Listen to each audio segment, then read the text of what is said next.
किसी राज्य में एक कुरूप व्यक्ति रहता था। लोग उसे मनहूस कहते थे। एक दिन राजा ने सोचा कि क्यों न इस बात की परीक्षा की जाए कि क्या वास्तव में सुबह सुबह इसकी सूरत देखने वाले को खाना नसीब नहीं होता। राजा ने उसे बुलाकर सम्मान सहित अपने बगल वाले कमरे में ठहरा लिया। उस दिन उसकी खूब खातिर की गई। अगले दिन राजा सोकर उठा तो सबसे पहले उसने उस मनहूस के कमरे में जाकर उसका चेहरा देखा। सहयोग से उस दिन राजा कामकाज में इस प्रकार उलझा कि उसे उस दिन दोपहर तक खाना खाने का भी समय नहीं मिला। दोपहर बाद उसे फुर्सत मिली तो वह खाना खाने बैठा, मगर अभी उसने रोटी का पहला ग्रास तोड़ा ही था कि उसे खबर मिली कि महारानी सीढ़ियों से गिर गई है। राजा खाना छोड़कर रानी की खबर लेने भागा। उसी प्रकार रात हो गई।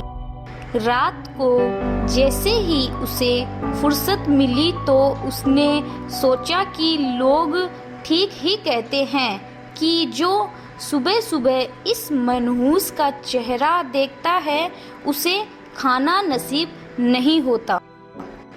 उसने फौरन हुक्म दिया कि कल सुबह होते ही मनहूस को फांसी पर लटका दिया जाए।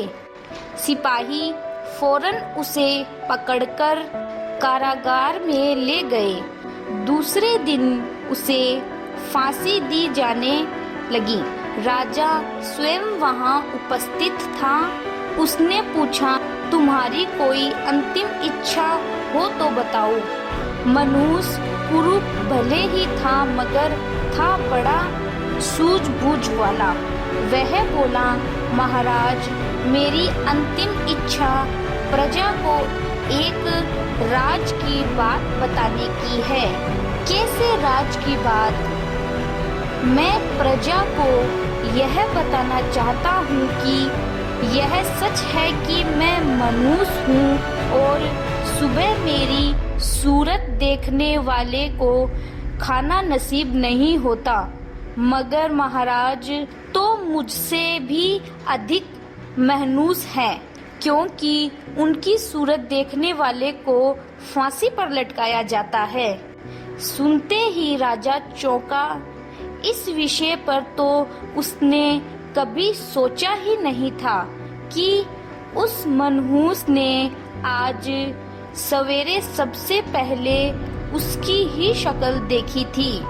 उसने उसे रिहा करवा दिया और कहा कि यह बात किसी को मत बताना है। इसलिए कोई भी निर्णय खूब सोच समझ कर लेना चाहिए। कोई भी निर्णय करने से पूर्व अच्छी तरह सोच विचार कर लेना उचित रहता है।